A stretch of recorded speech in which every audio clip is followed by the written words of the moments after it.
David Benavidez, you in training camp. How has camp been overall? I feel really good, man. I feel very blessed to have this opportunity. This is a big opportunity I've been wanting for a long, long time, and it wasn't given. I worked my way to here, and I'm ready to make the most out of my opportunity. And like I said, I promised all the fans a KO, so when to go in there, when to not Caleb plan out. 100%. Do you feel this fight with Caleb Plant is a legacy fight for you? I don't feel that it's a legacy fight. I feel like it's the beginning of my pay-per-view career. I feel like it's my way into the mainstream media.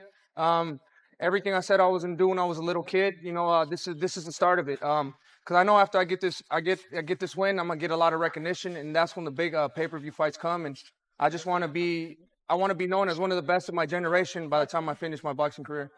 How does it feel that you had this beautiful gym, you out here in Seattle, you got a gym in Phoenix, you're a wealthy man, and you got all of this, you got a beautiful child, wife, family, brother popping in movies, you got all this with your hands. How does it feel? Like, do you think about that? Like, how does that feel, bro? Yeah, man. To be honest, this is the first time I really thought about that. I just feel really grateful, and I feel very blessed. And I want to, give a big shout out to my father, because without him, I wouldn't be in this position. I don't even know what I'd be doing in my life right now. So I owe everything to my father and to my brother. But like I said, nothing was given. Everything was hard work. I've been busting my ass since I was 2 years old.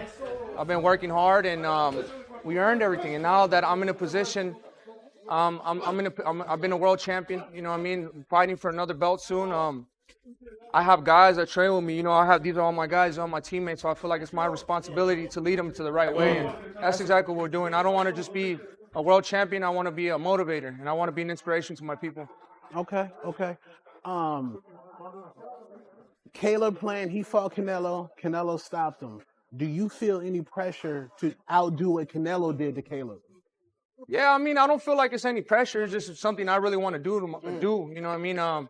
There's never pressure with anything. I know that if I do my job right, the knockout comes. And I got 26 fights, 23 knockouts. There's only been 2 people that fought that I haven't stopped or knocked out.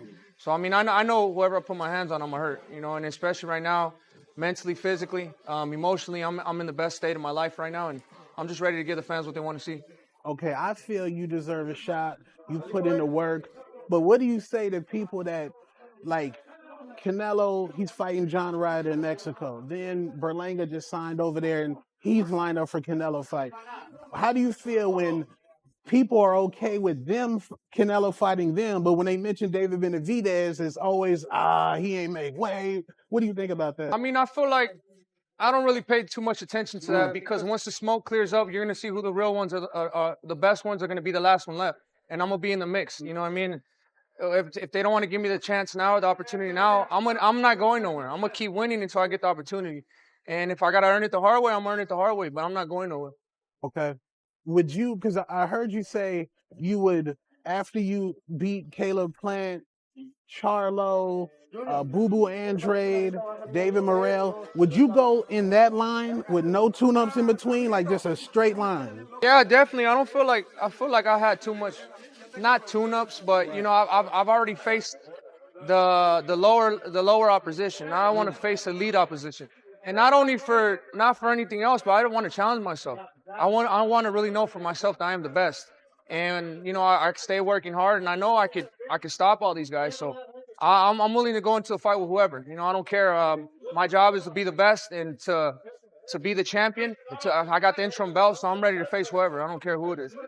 Would you see maybe your career going to 175, Bivol, better BF, maybe a yard fight, you carving out your own legacy at 175? Yeah, definitely. If I feel like I can't get the fight with Canelo or Charlo, I feel like there's no other option left. I've been at super middleweight for almost 10 years now. You know what I mean? So it's time to go. It's time to go to 175. If I can't get the Canelo fight or a Charlo fight, or maybe on a Boo Boo Andre fight, then it's time to go to 175.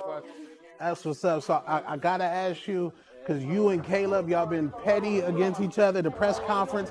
Talk about the press conference. I had no problem with it, because if y'all going to fight anyway, you might as well talk shit, respectfully.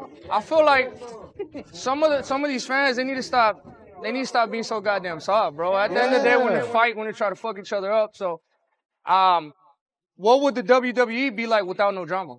100%. boring as fuck. You know what I mean? So now I feel like boxing is kind of getting left behind because you got, well, obviously WWE, but you got the UFC. They're putting up some great press conferences. They're putting up some great matches. And the YouTube. Yeah, and the YouTube. Yeah. So I mean, I feel like us as boxers, you know, we gotta sell the fight a little bit more. We gotta be a little bit entertaining.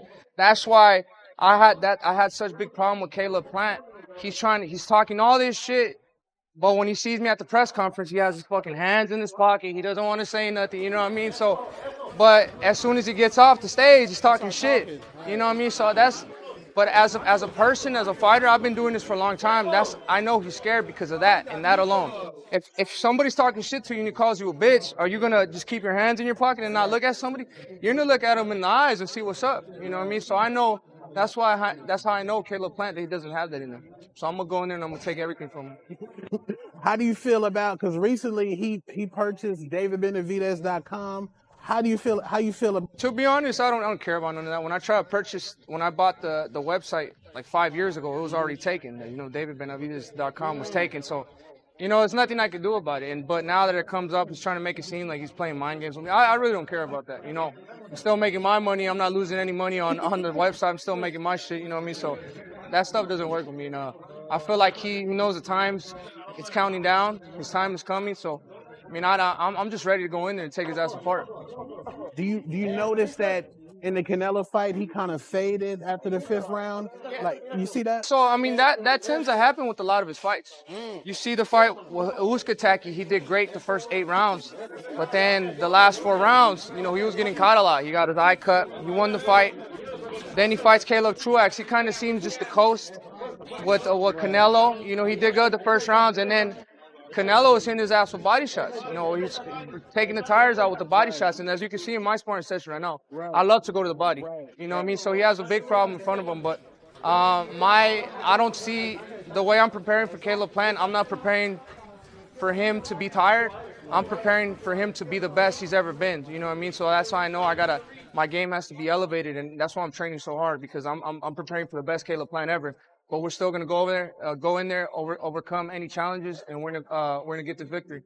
That's what's up, man. And I wanted to ask you, how does it feel to see your brother in a major movie, world premiere coming, red carpet? How does that feel? Makes me feel really good, man. It makes me feel really proud as a little brother. You know, he's been working extremely hard, really successful in the professional boxing. Now he's in a really big movie, Creed 3, which, you know, I never thought would be possible. You know, it's just the thing I want to tell little kids too is you always want to reach for the stars. Right. You might not know what's possible and what's not possible, but the good thing is that you go and try, and there's nothing wrong with that. You know, I never thought I was going to be a world champion. I became a world champion 3 times. My brother never thought he was going to be a world champion. He became a world champion. We never thought he was going to be in a movie, and he's in a movie now. You know what I mean? So everything is possible. You just got to have to believe in yourself. That's what's up, man. Well, thank you. I want to salute Right Away Linden, David Benavidez. Best of luck, man. He's repping Phoenix to the best, man. To the zone, David Benavidez, man. Thank you, guys.